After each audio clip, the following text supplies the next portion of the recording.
ครั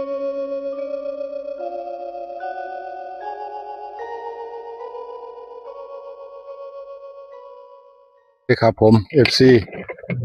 ผมมาติดตามแนวทางหลวงตาสายวัดป่าเหยียบเด็กแม่นๆให้แล้ว ตามคำเรียกร้องของ FC โทรตาม ไวๆพอดีผมก็ติดงานทางบ้านแหน่ยังแหน่ก็เลยบ่ทันได้มาง่ายมาพอดีกับชาวบ้านเขตนี้เพิ่นมาเฮ็ดปรับปรุงสถานที่ให้หลวงตาใหม่นี่เขาได้ทุนได้ฮ้อนเขาก็เลยมาเฮ็ดให้ตัดหญ้าให้เอารถมาเจ็ดมาดันมาตัดป่าตัดดงให้จากเมมห่างก็กลายเป็นเมมดีแล้วบาดนี้สิใช้ได้คือเก่าแล้วเพิ่นมาเฮ็ดปรับปรุงแล้วสถานที่เนี่ยแล้วใส่ละหลวงตากองแรงขึ้นมาในป่าแล้วพุ่นเดี๋ยวสิได้พาไปหาเพิ่นนี่ล่ะครับเพิ่นวางฟืนวางไฟเข้าไปคืนแล้วตัวนี้เพิ่นเฮ็ดอีหยังเบิดแล้วตัวนี้เตรียมแสดงว่าเริ่มมาใช้งานคืนได้แล้วฮะโอ้หลวงตานะอยู่ไสย่างไปเอาว่านี่ข้อยก็ถือของ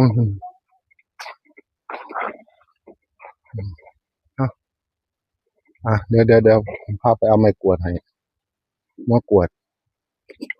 โอ้เพิ่นเฮ็ดดีแล้วตัวนี้แสดงว่า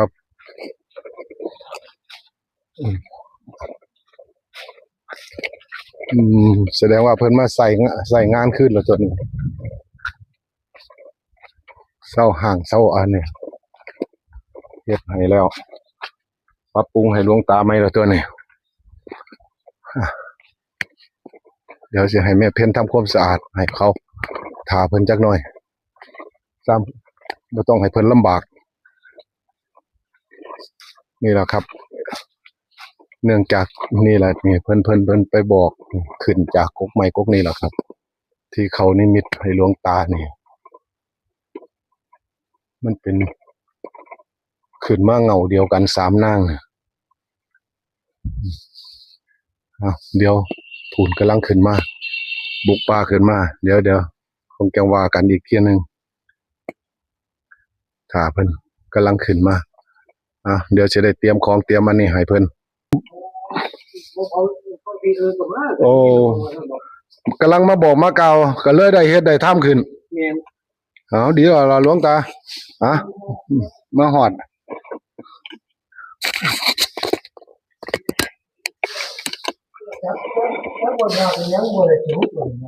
โอ้ย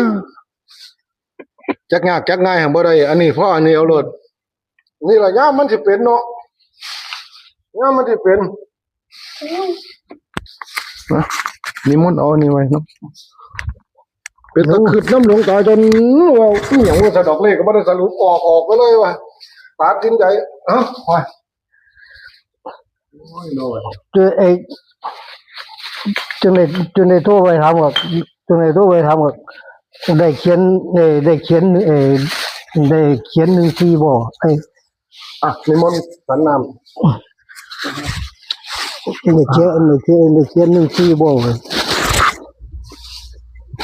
มันก็ดีแล้วล่ะมันก็ซ้ำถึกนั่นล่ะมันก็ซ้ำถึงแล้วมันถือคนทางไกลยังคนทางไกลก็อโหสิไปแม่นบ่ล่ะที่ออกเลขให้บ่ทันเนาะแม่นบ่คนทางไกลก็ของเอากันไหมสรุปเลขบ่ทันตามความจริงเขาที่เป็นพาอยู่ในตัวเองเป็นพาถือศีลอยู่ในตัวเองเขาก็เขาบ่เขาก็คือแล้วไปเฮาเฮ็ดบ่ทันเลยบ่ทันก็แล้วไปออกไม่แก้ตัวไม่ทันตัว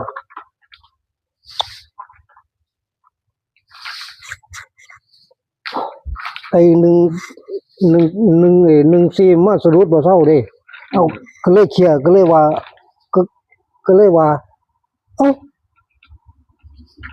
ก็คือบ่จับมือเขียนว่าซั่นดอก ตายแล้วอาจารย์เอาแต่ทีตายแล้วอาจารย์เอาแต่บ่ได้สรุปเลขที่ให้นี่คือ โอ้โหว่ะโอ้ยกันโอ้ยกันจันก็กระดิกนิ้วกระดิกนิ้วกระดิกนิ้วปั๊บสรุปปึ๊บนี่ไว้ เรียบร้อย เรียบร้อยแล้วเนาะ คนทางค่ายอ้าวเวรเนาะ ญาติน้องเขาก็บ่ว่าหยังดอกเขาก็สิให้อยู่โทรมาตามเช้าสาปันเฮ้ยสิไปเพิ่นว่าโอ้ยผม คือบ่ถามว่าสิไปอยู่บ่ ไปร่วมคุกกระแท้เนาะ สิ ขี่รถมาฮอดกลางทางยังโทรถามอยู่เด้อนี่ไปแล้วติอยู่บอกว่าไปแล้วบ่เป็นทางดอกเดี๋ยวมื้อแลงก็เห็นดอกว่าซั่นดอก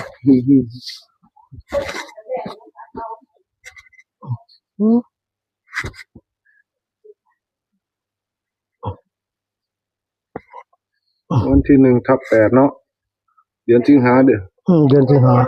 วันที่1เดือนสิงหา เอาไว้หาละสั้นไว้นี่ล่ะไม่กลัว ว่างไว้บนนั่นนะยายว่างไว้บนแท่นนั่น วางไว้บนแท่นนั่นมันคงสิบ่เปียก เดี๋ยวก็จะมาเก็บไปทิมอีกบ่ทันได้เบิ่งก็แม่ท่อหายอยู่บ่ แสดงว่าเพิ่นมาเฮ็ดใช้งานได้แล้วตัวนี้ มาแสดงว่าเพิ่นคิดจังไดบุ คิดจังได๋บุนี่เขาจะมาปรับปรุงดิ อ๋อดีแล้วล่ะ คือจังไดบุว่ามาบอกว่าสิมาเผาอยู่พี่เอามาก็มาว่าซั่นดอกดีว่าซั่นดอก มันได้เปลี่ยน ให้มันไปเรื่อยๆเด้อว่าซั่นดอกแต่ที่ตะกี้ก็ว่าแม่แถวนี้ก็แม่นหมดแล้วเนาะมาเผานี่หมดแม่นมานี่หมดบัดต่อมาหรือว่ามันไกลวันเนี้ยว่ามันเขาเอิ้นหยังว่ามันไกลว่ามันเคลื่อนศพมายากเคลื่อนศพมายากเพิ่นว่าบ้านนี้ก็มีแต่ไปเผาวัดบ้านหมดบ่ได้คือจังได๋ยังมาเผาพี่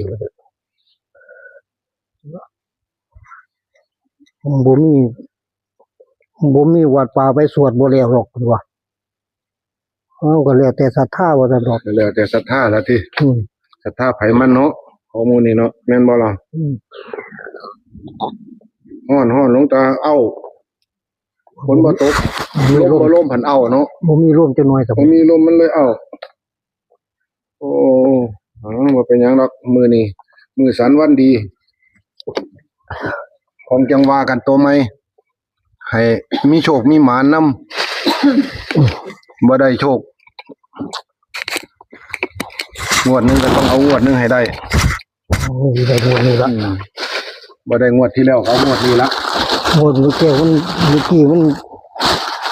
มันผิดพลาดน้อยนึงมันผิดพลาดทีนี้ มันผิดพลาดผิดศาสตร์เรียบร้อยให้แล้วมักตัวนึงงองลงรถ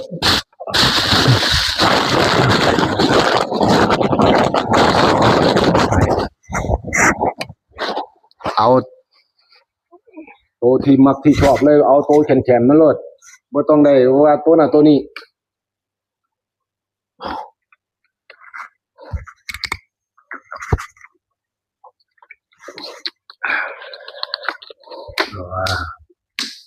เอาไปตาเอ้ยฝนบ่ตกเขาละหน้าฟ้าแรงวานรอบแล้วรอบอีกรอบแล้วรอบอีกเฮ็ดหน้าปีนี้หลวงตา โอ้เฮ็ดยาก ยาก แถวนี้บ่บ่ถึงขั้นยากหรอกแถวนี้ฝนมันก็ตกมาให้วานอยู่ เป็นจังได๋ออกให้เห็นแน่บ่นี่ออกให้เห็นอีกแน่บ่ช่วงหลังๆมานี่บ่เห็นติเพิ่นพูดเดียวกันเพิ่นอยู่ในป่าพุ่นเด้ ผมอยู่ในป่าพุ่นเขาโบกล้ามา คนละทินบ่วะเนื้อเขียดใครเขียดมัน มันก็ย่านคักๆนี่เนาะมันก็กลัวผู้มันก็ย่านผู้เว้านี่แหละเนาะนี่ สิยานเห็นหยังขึ้นมาบอกเลขบอกเบอร์ บ่ว่าหยังดอกบ่เฮ็ดหยังดอก บอกล่ะ อุตส่าห์วอนหาเอิ้นหาอยู่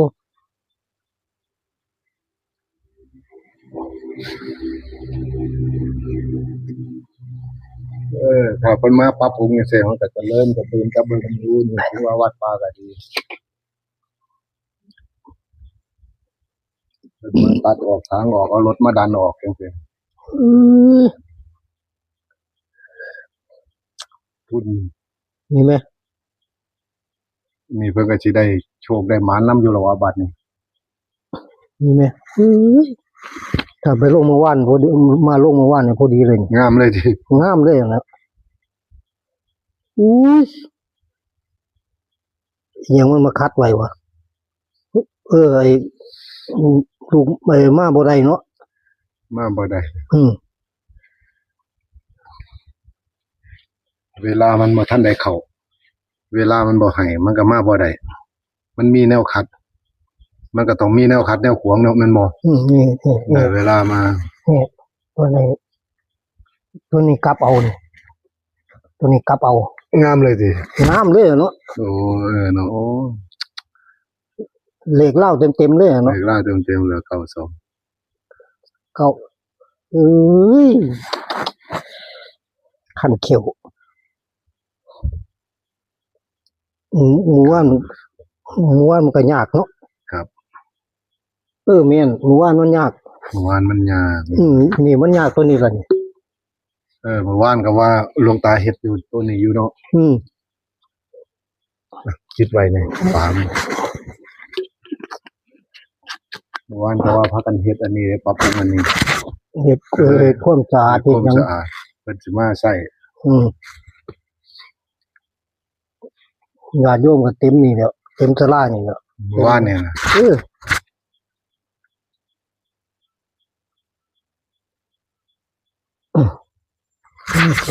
บ้านบ่ค้ำคนตายบ้านบ่ค้ำคือจังได๋พากันคือจังได๋บุคือเจ้าพระ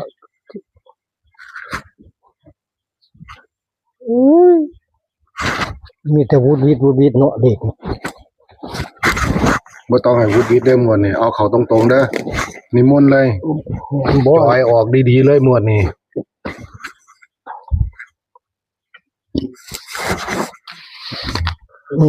เอา ว่า ล่ะ ไก่เขาพรรษา เข้าพรรษาแล้วงวดนี่งวดในพรรษาเลยเด้อนี่ว่างวดพรรษาเลยเด้อนี่เข้าวันที่30เนาะวันที่1เลขก็ออกเข้าพรรษาได้มื้อนึง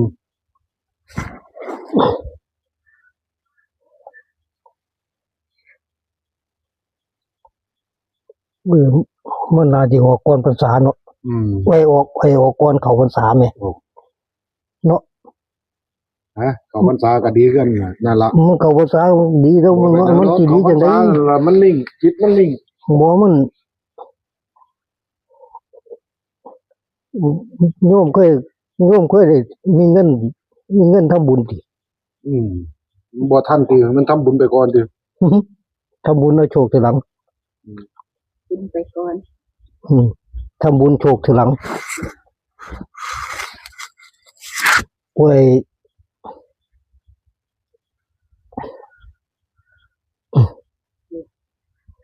คนอย่าตก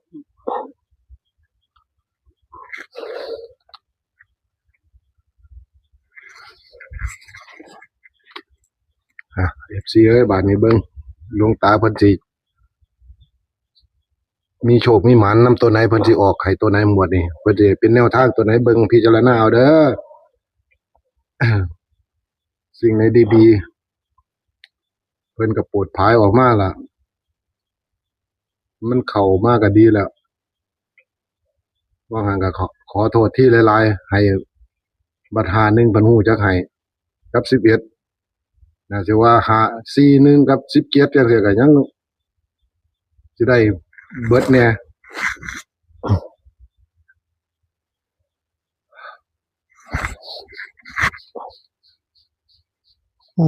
ไปเอาหยัง18อืมอือ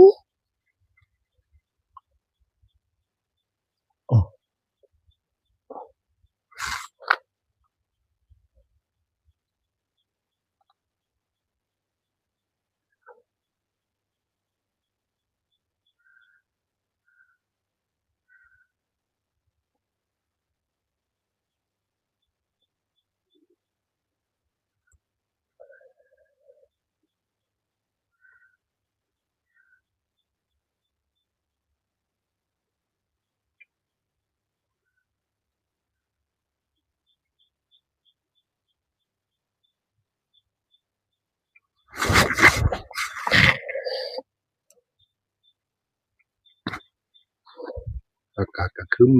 อยู่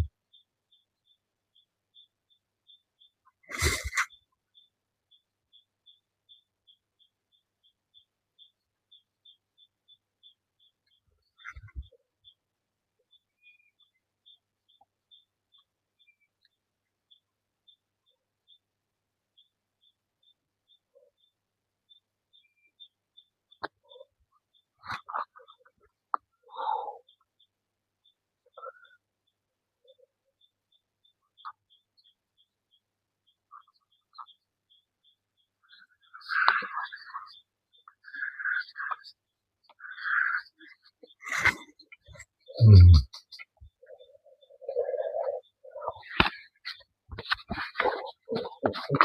แยกบ่ เบิ่งสิแยกให้วันนี้ผมสิแยกให้ถ้าหลวงตาตั้งมาแล้วโดยมากเลขหลวงตาตั้งไว้แล้วต้องผมสิแยกให้เอง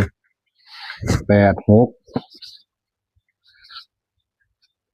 85ผมสิแยกให้ของจังซี่มาตรฐานแล้วก็65นี่เลขแยกไว้ให้บัดนี้ก็หลวงตาก็ว่าตามสูตรบัดน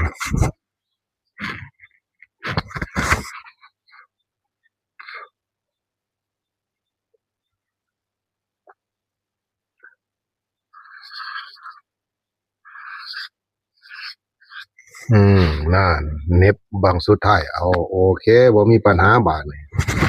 นั่นล่ะมา90 2ตัว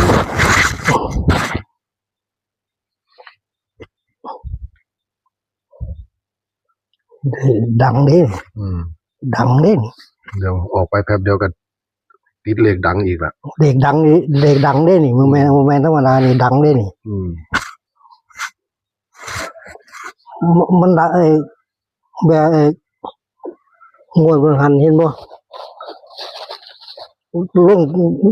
ลงคลิปไปตัวใดดังตัวนั้นมันดังเกินว่านี่มันก็บอกมันก็มันบ่ออกไทยแล้วบัดมันดังเกิน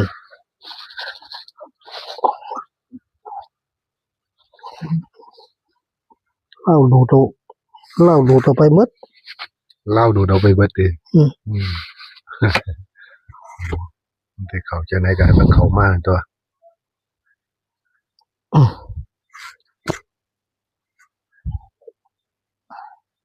นี่ล่ะด้วยความมั่นใจเอาโลดจังซั่นล่ะ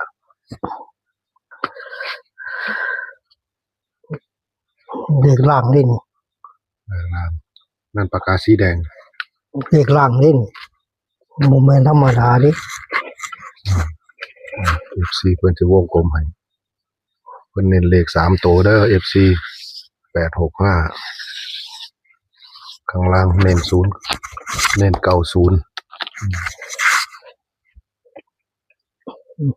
บ่ได้วงก็คือเก่าละ วงก็บ่วงก็คือเก่าล่ะบ่เป็นหยังดอกอยู่ในนั้นเขาฮู้เบิดนั่นล่ะ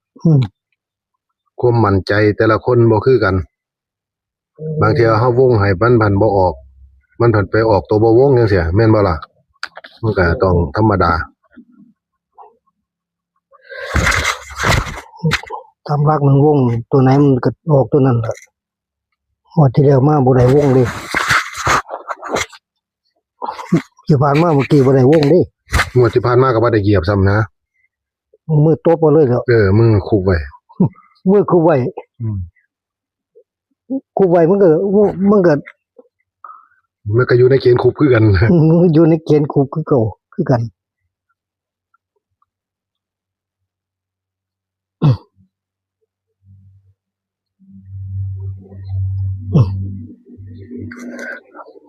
เอาให้อยู่อะหลวงตาเอาให้อยู่เลยแม่นๆโลดอย่าสิให้มันดีนได้เหยียบให้มันไฟรูวึบๆโลด เออ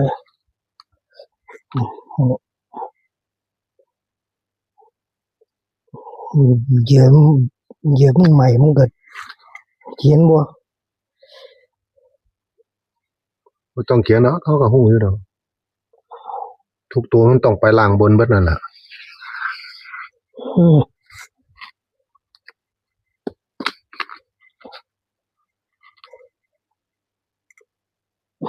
นะ FC เอ้ยเบิ่งเอาเด้อ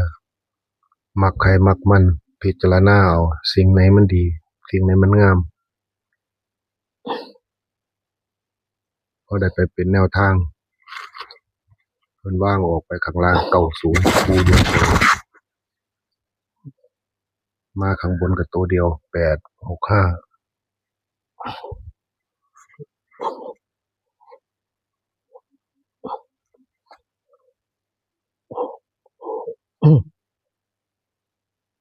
ว่า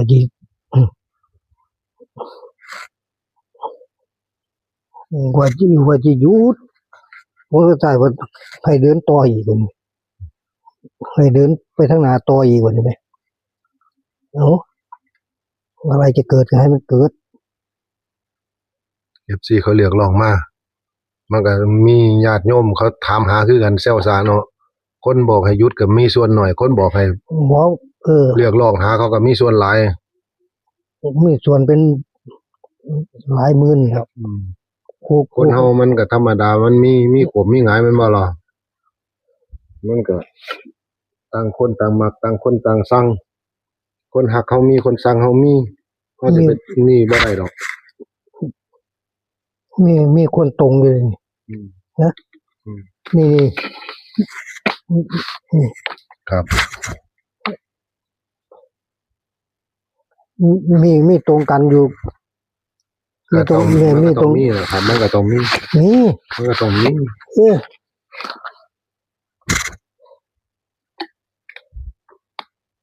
เลขเฮาลางเที่ยมันก็ไปชนกันทั่วทิศทั่วแดนคือกันน่ะ แต่ว่าทางนี้ได้ก่อน เฮาออกก่อนเฮาก็โอเคแล้ว ทางนี้ได้ก่อนสิมีอยู่มีมาส้นอยู่ ต้องมีส้นคือกันนั่นน่ะ มีส้นอยู่ อัดเหยียบให้อยู่โลดบาดเนี่ย เอา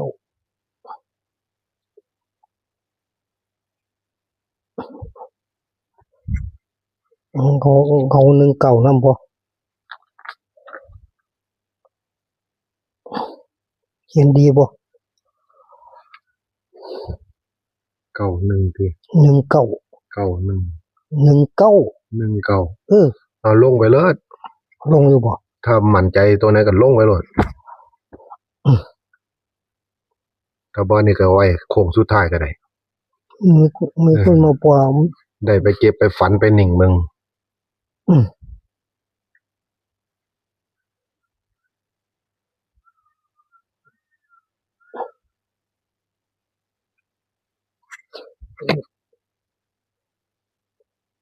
หนึ่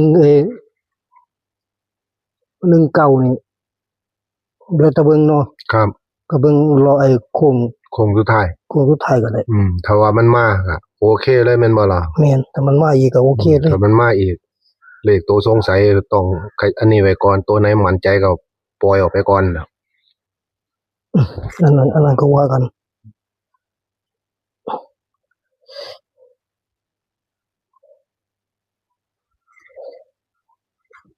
ไอ้สำคัญมันมาสะดุดทีหลังนี่แล้วเรื่องของเรื่องมัน มันมาสะดุดปึ๊ดเนี่ยสะดุดตึกเนี่ย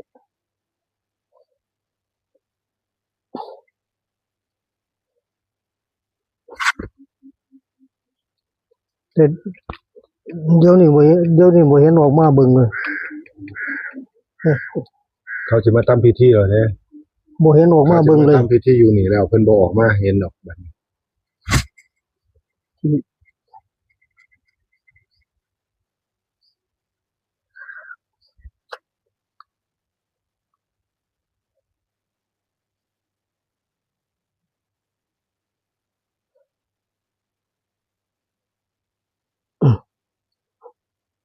เขาว่าย่าน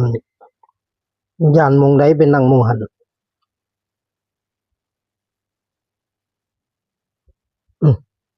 ย่านหม้องใดไปนั่งหม้องหัน ครับ ห้ามไปนั่งหม้องอื่น อืม เอ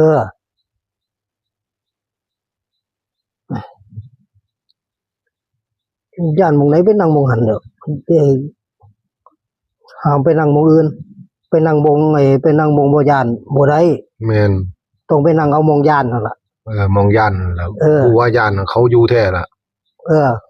ถ้าเขาบ่อยู่เขาบ่ย่านดอกแม่นบ่ล่ะคิดมันพาไปคิดสัมผัสไปจังซั่น ย่านหม้องไหนไปนั่งหม้องหันจังว่าเนาะก็บ่ว่าคนหัวลูกหม้องใดไปนั่งหม้องหันล่ะ นั่นแล้ว เออ ก็เขาก็อยู่ ง่ายๆ หม้องนั้นเขาก็ต้องอยู่หม้องนั้นเนาะแม่นบ่ล่ะเขาอยู่หม้องถ้าเขาบ่มีแนวอยู่มันสิต้องสิเนาะแม่นบ่ล่ะ แม่นนั่นเห็นบ่มาดอก ตำนั้นเพิ่นก็มาตองได้ เพิ่นมาแล้ว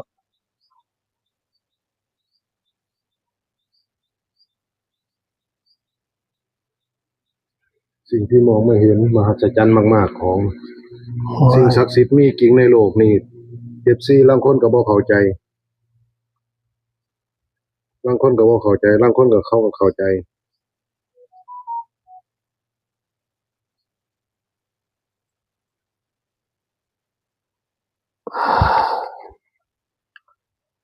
เอาแล้วเนาะตั้งสมาธิ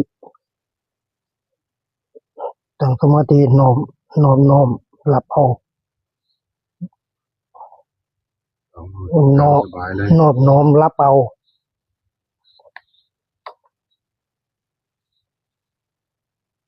เพิ่นป้อนมาให้แล้วก็รับเอา ครับสาธุสาธุ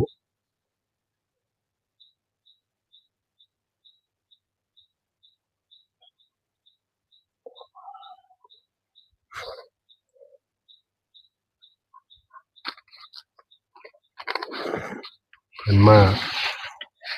อันนี้นำสมพรนำเฮาแล้วเฮาก็ต้องเฮ็ดเอารับเอา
เอาละบัดนี้ FC ไว้หมดนี้เหยียบให้เต็มตีนแล้ว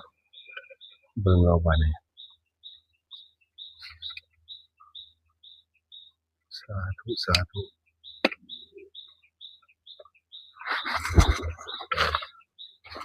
มาเนี่ยเบิ่งคักๆดูบัดนี้อ้าวนี่ FC เอ้ยบัดนี้นี่ล่ะ865 ล่าง90โอเคครับผมมานี่โอ้สวย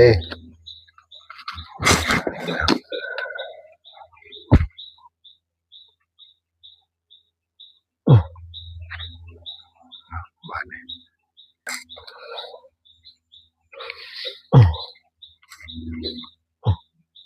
ถือใจบ่ ถูกใจอยู่อ้าวสมความมุ่งมั่นปรารถนาแล้วบัดนี้ มันคมบ่มันคมในสายตาบ่ ครับครับ มันคมในสายตาโอเคบ่ ครับ พระได้ดอก อืมครับ โอ้ยพ่อนะโอ้ยพ่อในถูกให้มัน